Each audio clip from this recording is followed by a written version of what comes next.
Na počiatku bolo slovo a slovo bolo u Boha a to slovo bolo Boh. Ono bolo na počiatku u Boha.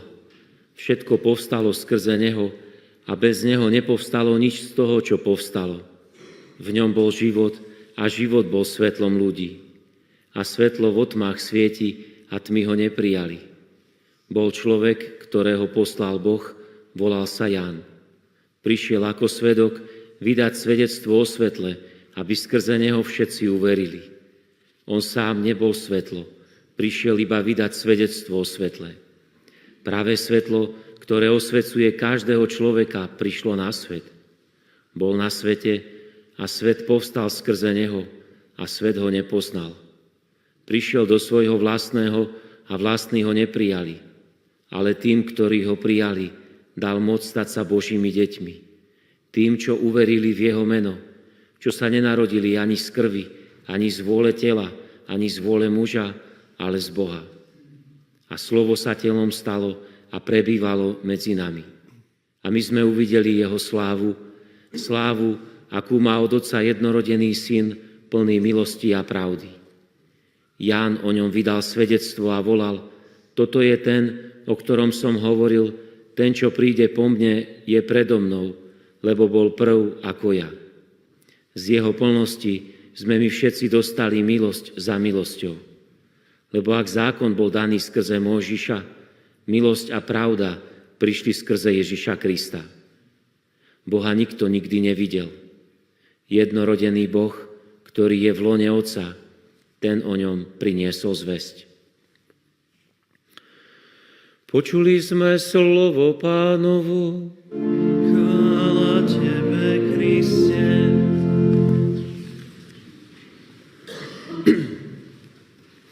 Drahí bratia a sestry, počúvame opäť ten známy vianočný text, ale zároveň je doplnený knihou Sirachovho syna, ktorá nám hovorí o akejsi večnej, právečnej múdrosti, ktorá sa samozrejme nazývala v tom hebrejskom zmysle slova, keď sme pozreli originálny hebrejský text termínom chokmach, a potom neskôr je táto múdrosť preložená gréckym termínom logos. To nám je také známejšie, pretože častokrát to vieme aj z toho takého nášho kresťanského prostredia, či už je to nejaká televízia, rádio alebo nejaký časopis.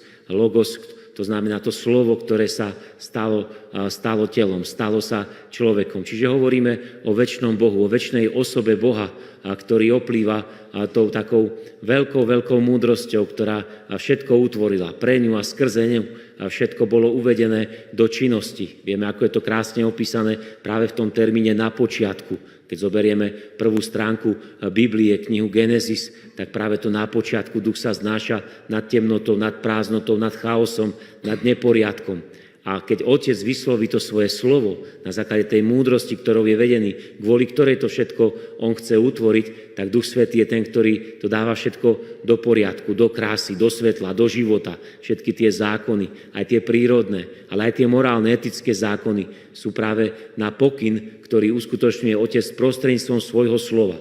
A je to práve ten taký aktívny princíp, ktorý je princípom Ducha Svätého. To je ten začiatok existencie tohto sveta, alebo dokonca aj tej slávy nebies, kde potom sú tie tróny, pánstva, kniežatstva, tie anielské svety a tak ďalej. A potom na tejto zemi to najkrajšie, najlepšie, čo je na samotný obraz a podobu Boha.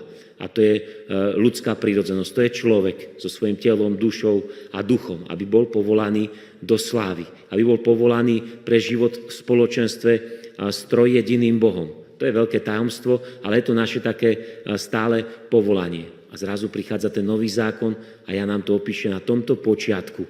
To slovo potom neskôr prichádza v čase do tohto stvoreného sveta, na tú našu planetu, pod srdce ženy, pod srdce Panny, pod srdce Márie a stáva sa na základe aj jej spolupráce samotným človekom. A to je veľmi dôležité. Tým, ktorí ho prijali, dáva moc stať sa tými Božími synmi a Božími dcérami.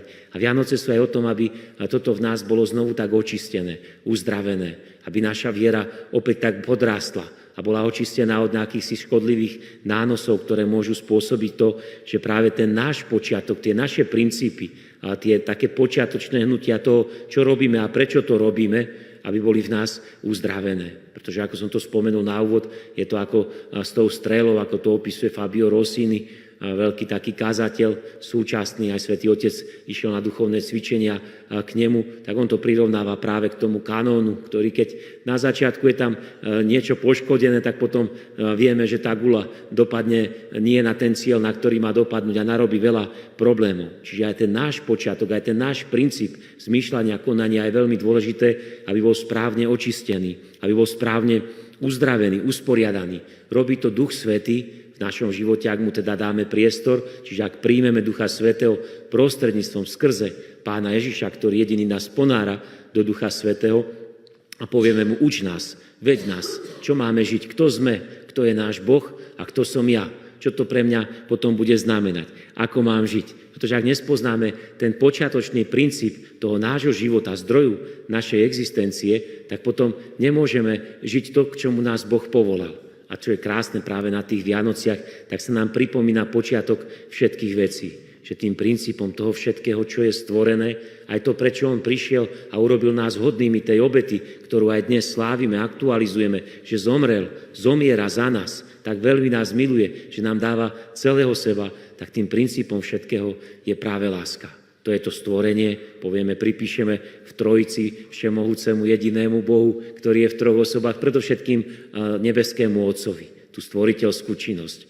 Ale samozrejme je to dielo jedného jediného Boha v troch osobách. Ale my to tak pripíšeme, keďže sme tak obmedzení tými svojimi ľudskými kategóriami Otcovi. Potom je tu dielo vykúpenia. On dnes tvorí svet, on dnes vykupuje svet, on dnes nás posvecuje. Tie tri základné slovesa toho konania Boha, ktoré nazývame termínom Božie milosrdenstvo. Boh vychádzajúci sám zo seba.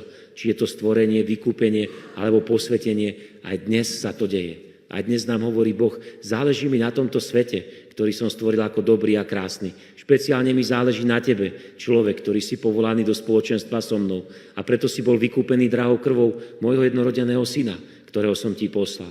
A on, keď ty si ho prijal vierou, prijať ho vierou, to je to, čo sa od nás žiada.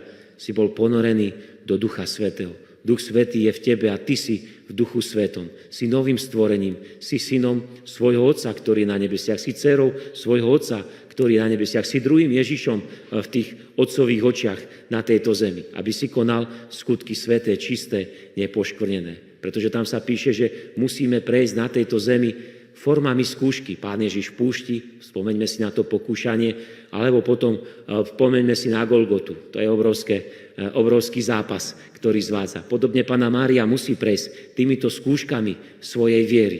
Musíme prejsť mnohými skúškami viery, aby sme mohli byť očistení od akejkoľvek negatívnej prímesi, pretože Boh sa rozhodol, že chce mať s nami spoločenstvo z tváre do tváre. To znamená v akejsi plnosti. Chce si nás postaviť pred svoju slávu svätých, čistých, nepoškvrnených. Chce nás mať dokonalých v sláve neba. To znamená, potrebuje z nás odstrániť niečo, čo spôsobuje našu nedokonalosť. A či je to, keď zoberieme Nový zákon, či je to apoštol Pavol, či je to apoštol Jakub, alebo či je to apoštol Peter, čiže v podstate všetky tie novozákonné listy, ktoré máme zo života cirkvi, tak oni nám hovoria, tvoja viera musí prejsť očistením.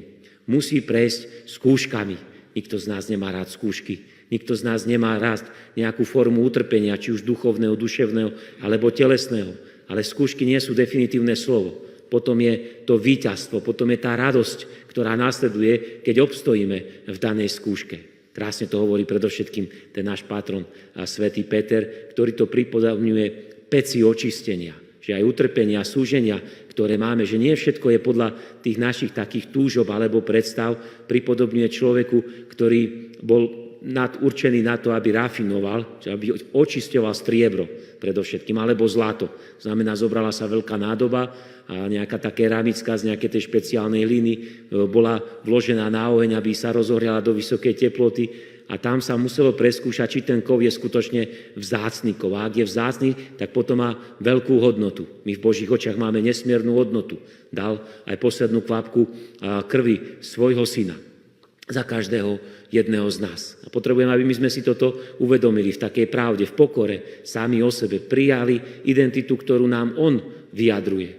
A samozrejme ten čistič vložil tam ten kov a bolo potrebné, aby prišiel na istú teplotu a teraz na vrchu sa začali vyplavovať tie nečistoty. A A on vie, áno, je to striebro, je to v poriadku, ale potrebujeme to bolo čo najčistejšie striebro. A tak čistí, vyberá tie prímesy, ktoré tam sú, ktoré sú na vrchu. Až dovtedy, kým neuvidí, ako to rozprávajú niektorí tí biblickí vykladači, to, že uvidí svoju tvár, odraz svojej tváre v tom striebre. A vtedy vie, je to čisté, je to dokonalé. Odráža sa v tom tá moja tvár a tie obrysy. A niečo podobné je samozrejme s Kristom, ktorý chce, aby jeho obrysy jeho tváre, jeho konania, jeho života, jeho postojov, jeho lásky, jeho štedrosti, súcitu, utrpenia, radosti boli samozrejme čoraz jasnejšie znázornené v tých kontúrach nášho života. To je tá viera, ktorá je taká dôležitá. Čiže aj keď prechádzame nejakými tými formami skúšky, a všetci nimi musíme prejsť. Niekedy sa to zdá byť neznesiteľné, ale Božie slovo nám jasne sľubuje, Boh ťa nedovolí skúšať nad tvoje sily, aby si v tom neobstál. Obstojíš v každej skúške spojení s Kristom, aj keď niekedy tie skúšky sú veľmi náročné. A samozrejme formuje nás tak ako nejakého toho atlétu alebo bežca, to znamená postupne, pomaly. Prechádzame skúškou za skúškou. Keď človek tak hladí na tých našich spolubratov aj v cirkvi, tak si povieme, ako je možné, že tento človek to dáva. Tá starosť o toho chorého človeka, 24 hodín denná starostlivosť o niekoho chorého. A ten človek to dáva, je naplnený veľkou milosťou, veľkým pokojom, aj keď príde možno situácia, že už nevládze, že trochu nervózny, ale človek si povie, toto by som nedal.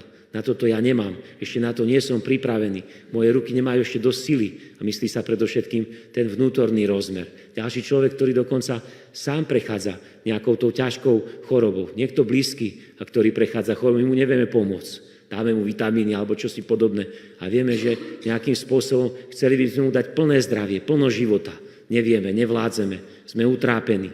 A Boh nás posilňuje v tých našich skúškach. Je prítomný v týchto skúškach. Cítime ten oheň a očistujú sa mnohé prímesy, ktoré sú v našom živote. Naša viera totižto musí prejsť do víťazstva. Musíme sa postaviť pred Boha svätý, čistý, dokonalý v tej jeho láske. Aj tá dnešná obeta Pána Ježiša nech je naozaj takým našim odovzdaním sa do tých jeho rúk, aby sme my boli dnes v tej obetnej miske spolu s tými hostiami, ktoré sme tam vložili, aby sme tam my boli v tom kálichu, podali, Pane, to, čo Ty chceš pre ten náš život, to chceme aj my, pretože sme si istí Tvojou láskou. Nie sme si istí svojou vernosťou, svojou vytrvalosťou, ešte nám čosi chýba, máme nejaké tie prímesy v sebe, aj vlastného egoizmu, sebestvu, úzkosti, strachov a tak ďalej. A sme si istí Tvojou večnou a nemeniteľnou láskou. O tom hovorí stvorený svet, ten sneh, ten mraz okolo nás, prípadne slnko, keď budeme dnes vidieť na oblohe, alebo nejaký ten vietor, aby všetko v stvorení vydávalo svedectvo aj pre nás o tom, že Bohu je všetko možné a Boh je ten, ktorý nás bezhranične naozaj miluje. Amen.